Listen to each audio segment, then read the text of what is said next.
We're in the politics of the Gilded Age, and we left off with Grover Cleveland in office and throwing the tariff into the election of 1888.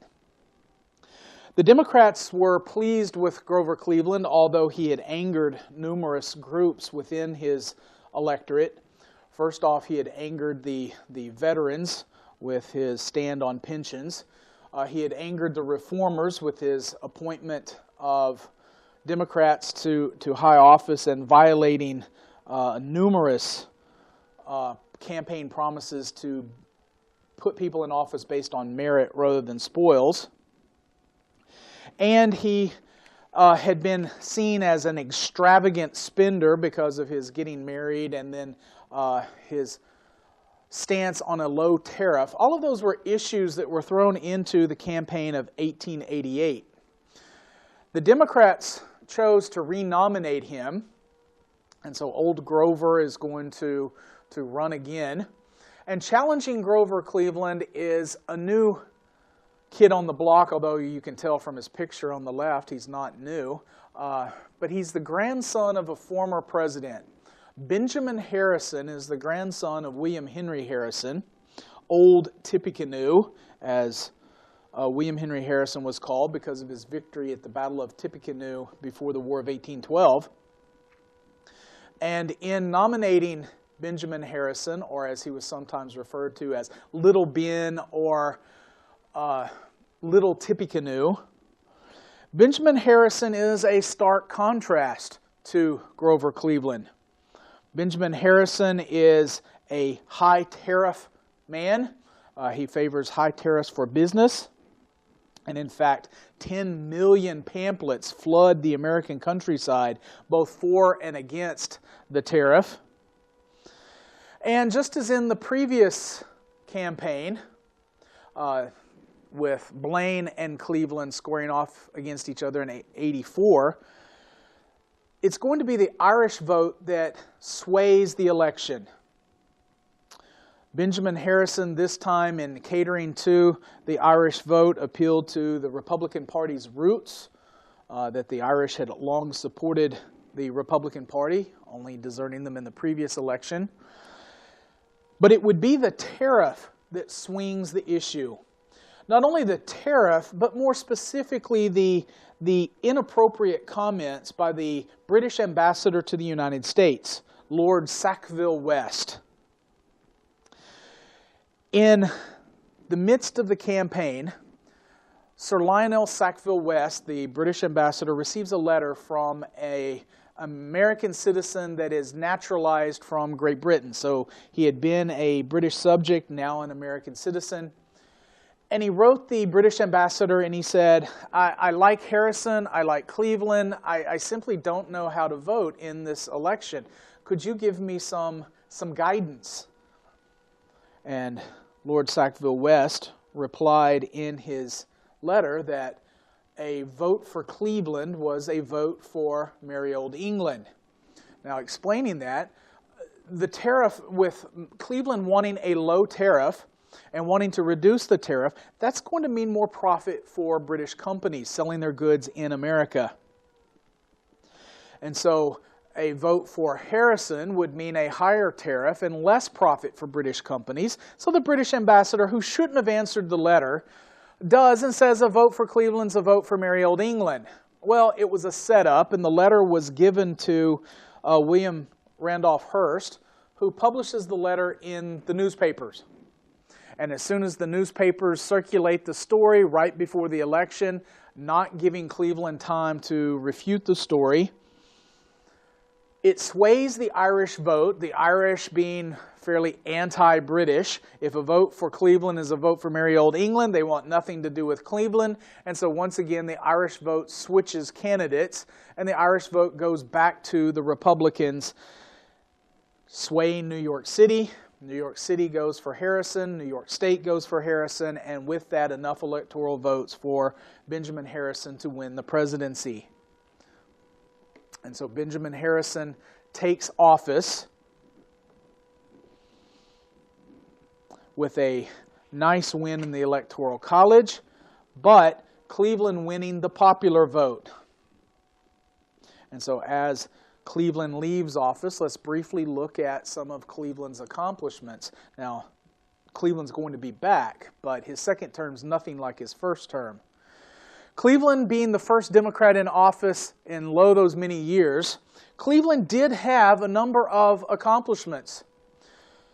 And although he faced problems with pensions, he faced problems with labor, he faced problems with the tariff, he faced problems with a mother-in-law, Grover Cleveland would be successful in three primary areas. First, the passage of the Dawes Severalty Act, the Dawes Severalty Act of 1887. This is seen as both a success and a failure of the Cleveland administration because it tried to address the suffering of Indians on tribal lands. The federal government proved woefully incompetent to provide food, to provide blankets, to provide medicine, to provide all the things that they had promised to the tribes. They simply failed to follow up. They failed to produce those key necessities. And so the progressive press of the day were filled with stories of Indian suffering and the plight of the red man, if you will, on reservations across the nation. And so the Dawes Act of 1887 was designed to eliminate that problem. It said, first off, that tribal entities were dissolved as legal entities. They still existed as social entities, but in the eyes of the U.S. government, the tribal structure no longer existed. And the lands of the reservations were divvied up, if you will, to each Indian family, and the families were given 160 acres to homestead. If they were good and peaceful, then at the end of 25 years, they would receive that land and full title to that land, as well as citizenship in the United States. The problem with this being, and why it's seen as good and bad, the act did alleviate most of the suffering on the reservations. It did address some of the key issues. It did give Indian families a stake in their future by giving them land, but it also destroyed the tribal structure, which was a huge portion of Indian life. And with the destruction of tribal structure, it benefited the tribes that the land provided more food, the birth rate increased, Indian families increased, but at the same time, their entity as Indians was disappearing. In addition, it opened up the Indians for attacks by charlatans, by unscrupulous businessmen who came in and bought up Indian lands from individuals unsuspecting, selling their 160 acres to farmers, ranchers, etc., and then not having a patrimony to live on. And so while it at times hurt, it also benefited. And in 1924, when the act was set to expire, the federal government had to revisit this and reestablish tribal entities. But at the same time, Indians were still given full citizenship in the United States and benefits from the Dawes Act. So it was both good and bad. A second accomplishment of the Cleveland administration was the Interstate Commerce Act, the first real attempt to regulate business practices. And although the Interstate Commerce Act creates the Interstate Commerce Commission, a regulatory agency to investigate business practices, and it outlawed a few of the worst business practices, such as the practice of stock watering. Stock watering is where you have publicly traded stocks and the ability of the company to, at will, print more stocks. And in selling those stocks, devaluing their stock, but bringing in an influx of cash. after Jay Gould and John Fisk almost destroyed Cornelius Vanderbilt, he advocated making that practice illegal. In addition, it ended the practice of rebates. Now, that's not the rebate that you and I get if we buy a product and send in the little coupon to the manufacturer and they send us money. That's not what a rebate is in business practices. This would be like John Rockefeller going to Cornelius Vanderbilt and saying, if I'm going to ship my oil on your railroad, I not only want a good rate that's considerably less than what anybody else is paying, I want you to charge them more and give me some of that money under the table as a rebate. In fact, John Rockefeller would be quite good at pioneering the practice of a rebate. Well, the Interstate Commerce Act makes all of that illegal. It said that railroads could not engage in pooling their resources and at the same time jacking up prices. Taking a section of the country and dividing it up between them, and thus eliminating competition by gentleman's agreement. It also required railroads to openly publish their train fares, their shipping rates, so that Rockefeller couldn't get a more beneficial rate than, say, Andrew Carnegie. So openly published rates. It forbade discrimination against shippers. It outlawed charging more for the short haul than for a long haul on the same railroad line. What railroads tended to do is offer a discounted rate if you were traveling over long distances than if you were traveling over a short distance. And then it put elements in place to enforce the new laws. And then finally, Grover Cleveland is one of the first conservationists. He will reclaim from unscrupulous and fraudulent land claims. He will reclaim 81 million acres of public lands from cattle barons and settlers and railroads that got the land and then didn't do what they were supposed to with it. Generally, if you were issued 160 acres, you were to build a homestead on that, and a lot of the railroads, cattle barons, etc., would get dummy settlers, fictitious settlers, to go out and file for 160 acres, turn over those 160 acres to the cattle baron, who would then graze cattle on that land, and there was no intent at settlement, which is why the law had been passed in the beginning, the Homestead Act. And so it reclaimed from those different groups 81 million acres of the public domain. Now let's turn to the new president, Benjamin Harrison. Probably one of his first mistakes is naming Secretary of State James G. Blaine. As you know from the previous lecture, James G. Blaine was a leader of the Republican Party.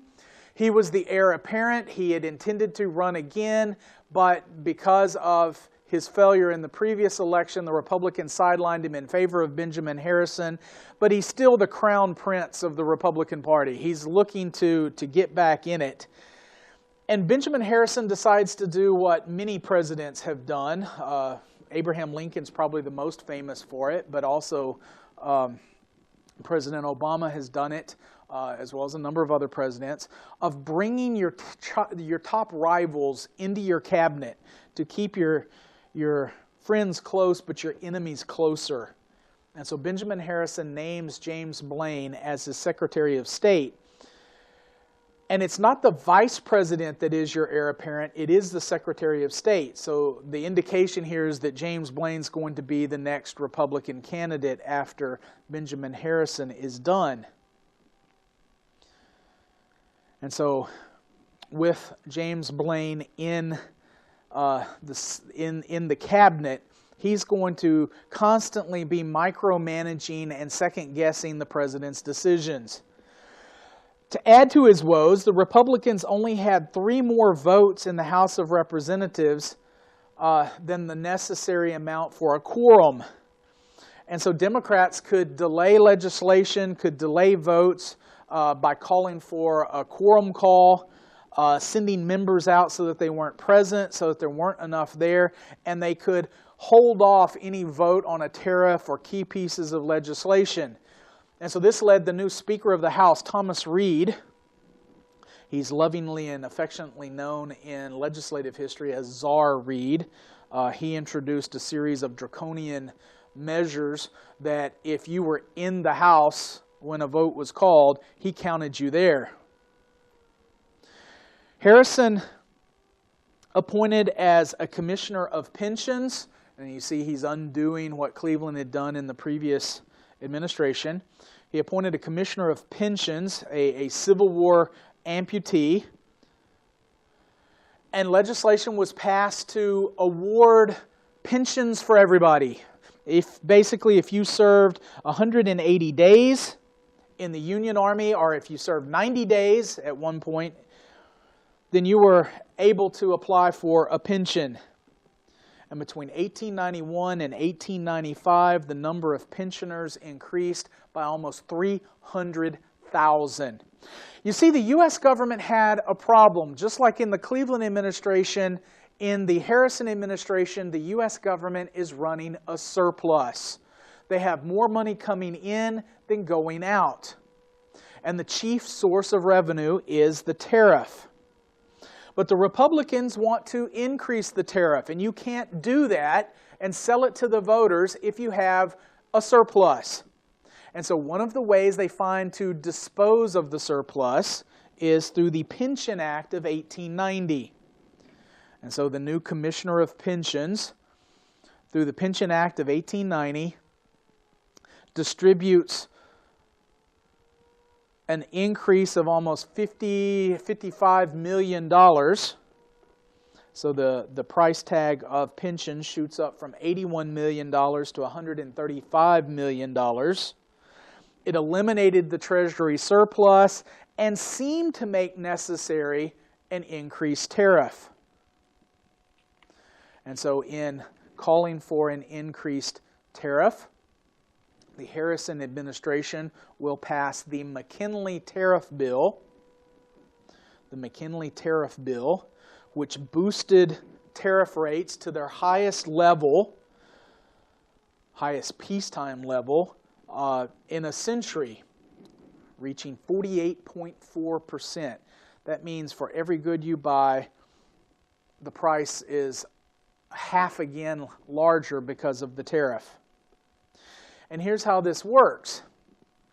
If you have a tariff, a tax on imports placed on British goods coming in, and it's X amount, and you need it increased to make domestically produced goods competitive, you tack on that additional amount. But legislators would go beyond that. Remember, businessmen, workers are voters, and so House members would fight for a tariff that was much larger than what was originally asked for. And so with the increased tariff rate, profits for business went up. And so the McKinley tariff increased tariffs by 48%. To get it through, they had to have the support of Southerners who were, for the most part, anti-tariff. And so they offered a 2-cent per pound bounty on the growth of sugar. And with that 2 cents per pound bounty, Southern senators, Texas, Louisiana, to a lesser extent Florida, supported the measure. And tariff rates went up. And the McKinley tariff seemed to be a huge success. To get Westerners to support the high tariff that New Englanders wanted, the Sherman Silver Purchase Act of 1890 was pushed through Congress, and it said Western silver, silver from the mines in Nevada, silver from the mines in Wyoming and Colorado, would be purchased by the federal government, with the Treasury buying 4.5 million ounces of silver per month doubling the amount required by the Bland-Allison Law. So the Sherman Silver Purchase Act doubles the amount of silver being purchased. And the important thing is that this is paid for with silver certificates.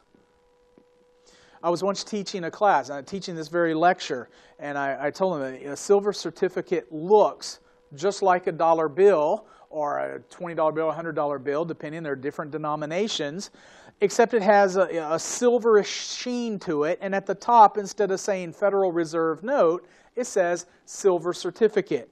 Well, one of the young boys in the class jumps up and says, I got one, and he got it in change at McDonald's that very day. Well, this is the key thing. Westerners want inflation. They want more money in circulation. Southerners want inflation. Because the more money you have in circulation, the easier it is for you to get money, and you can more easily repay debts. Take, for instance, you borrow $20 in gold from me. I want $20 in gold repaid. But debtors don't want to repay $20 in gold. They would prefer to repay in $20 in silver. Or even better, $20 of paper. And so the Sherman Silver Purchase Act obligates the government to buy silver from the West in return for the McKinley tariff. And then finally, the Harrison administration pushes through the Sherman Antitrust Act. Sherman Antitrust Act, which extended the Interstate Commerce Act on illegal practices and began to give the government real teeth to prosecute business practices that violated not only ethics but competition. And so in the election of 1892, you have a fairly successful Benjamin Harrison, but a Benjamin Harrison that tends to be overshadowed by James Blaine. This is Puck, a Puck cartoon. The Judge and Puck are two of the best magazines of the era. In the Puck cartoon of President Harrison being dwarfed by his grandfather's hat. And up in the corner you see James G. Blaine as a raven borrowing from Edgar Allan Poe's poem. And he's kind of overshadowing the Harrison administration. And so in 1892, the Democrats are desperate to come up with a candidate that can compete with Harrison. And they turn to none other than, well, Grover Cleveland, yet again. Going to the tombs for their candidates. And you have the sarcophagus. Grover Cleveland, as a big guy myself, you know, these cartoons, Grover Cleveland, you know, is a big guy and he got that big sarcophagus. I'm telling you, I don't even think he would have fit in that. He was a monumental guy. But not only reanimating Grover Cleveland, but reanimating the ideas that Cleveland supported. The ideas of free trade, the ideas of a lower tariff, the ideas of more currency in circulation, but predicated on a gold standard. And so in the election of 1892, we see Benjamin Harrison, the sitting president, running against former President Grover Cleveland in a debate on issues. And really the issue is the tariff. But you see a third person here. He is a member of the People's Party, also known as Populist. The Populists were a party that appealed to the lowest common denominator. They called for free coinage of silver, free and unlimited coinage of silver, and the use of paper money, government intervention in the economy, the departure from laissez-faire. They called for an income tax to tax the wealthy. They called for the use of that money to be spent on projects to help the poor. Revolutionary ideas. And Weaver becomes the standard bearer of the Populist Party.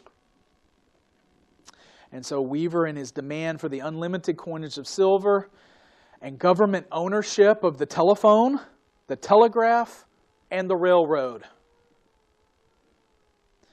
Now, in the campaign, he's included in here because he gets electoral votes.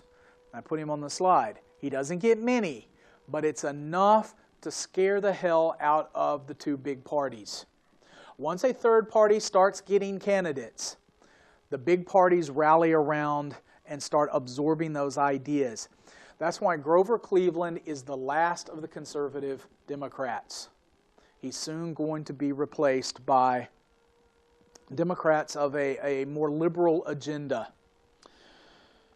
The campaign was clean, it was quiet, it was credible, it was based on issues. But an epidemic of labor strikes swept the country right as Cleveland came in, right as the election occurred, and it hurt Harrison's campaign. And so Cleveland defeated Harrison, and Grover Cleveland became the first president and the only president so far to have a term separated by another president.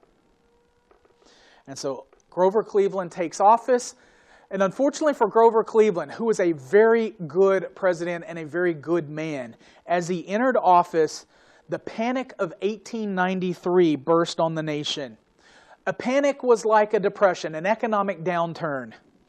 And with Grover Cleveland in office, he's going to get the blame. Everything was great under Harrison, says the naysayers.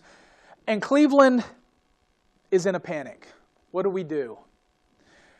The causes of the panic, though, were over-speculation. People borrowing money to buy property, to buy stocks, to buy things, hoping to make a profit on it. Here's the worst part of it. Not only are they over-speculating, borrowing too much money to risk for future good, they would use the land that they were buying as collateral for the loan. And once that house of cards crumbled, there was nothing to keep it up. But add to that, American factories were turning out goods faster than the public could consume it, so overproduction, labor disputes, and agricultural depression, and free silver agitators calling for the free and unlimited coinage of silver hurt America's credibility with other nations, specifically Europe. 8,000 U.S. businesses collapsed in 6 months, and a dozen railroads went bankrupt. America was the scene of soup kitchens and bread lines. Local charities desperately tried to meet the needs, but America seemed to be crumbling. And one of the causes that President Cleveland identified was the Sherman Silver Purchase Act and the Bland-Allison Act before it.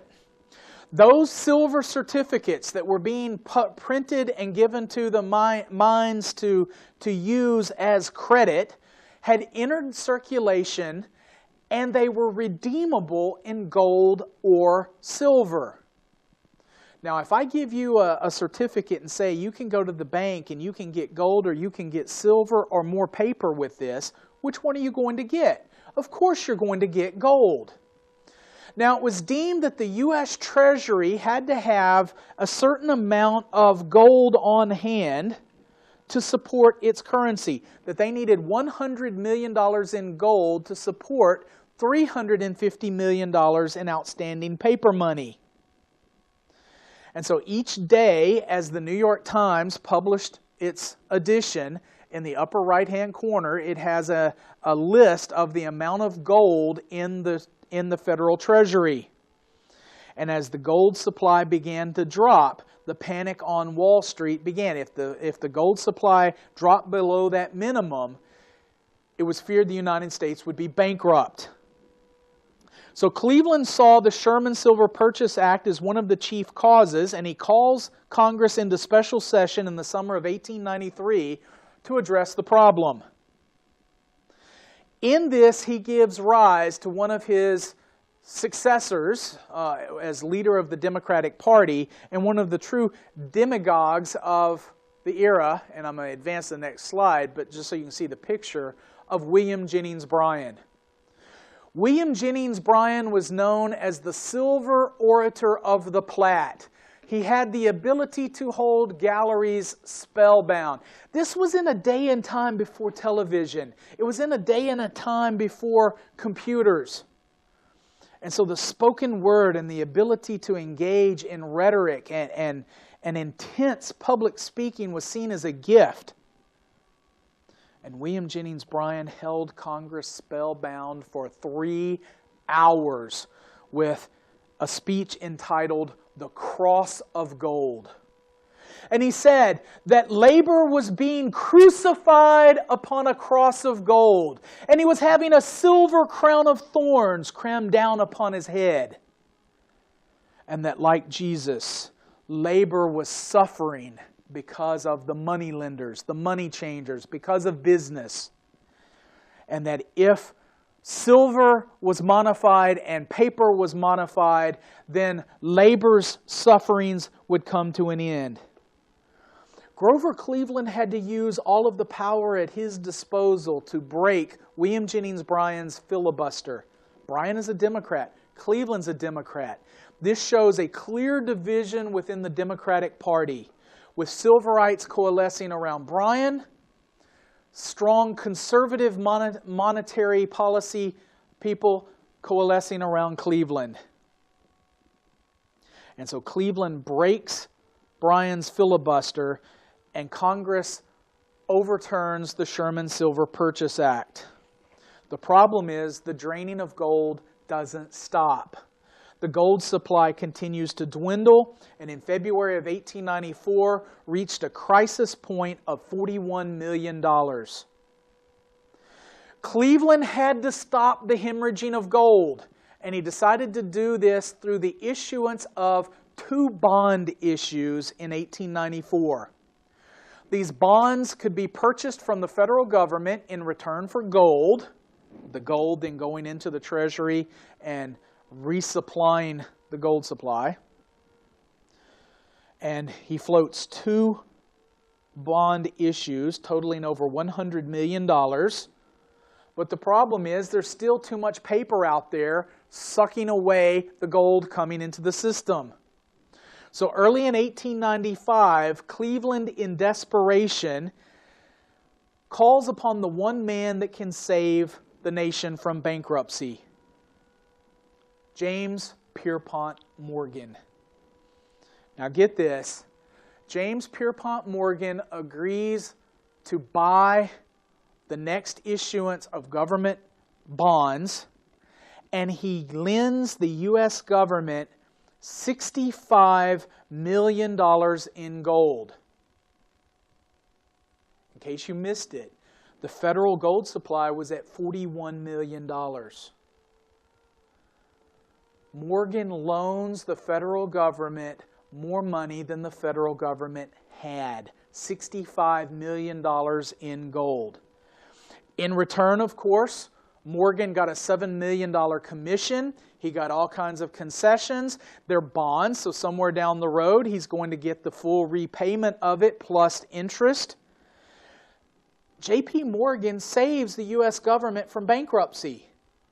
But when the details are released to the public sees this as a betrayal of government and business. The government has sold out the business, that J.P. Morgan's buying up the government.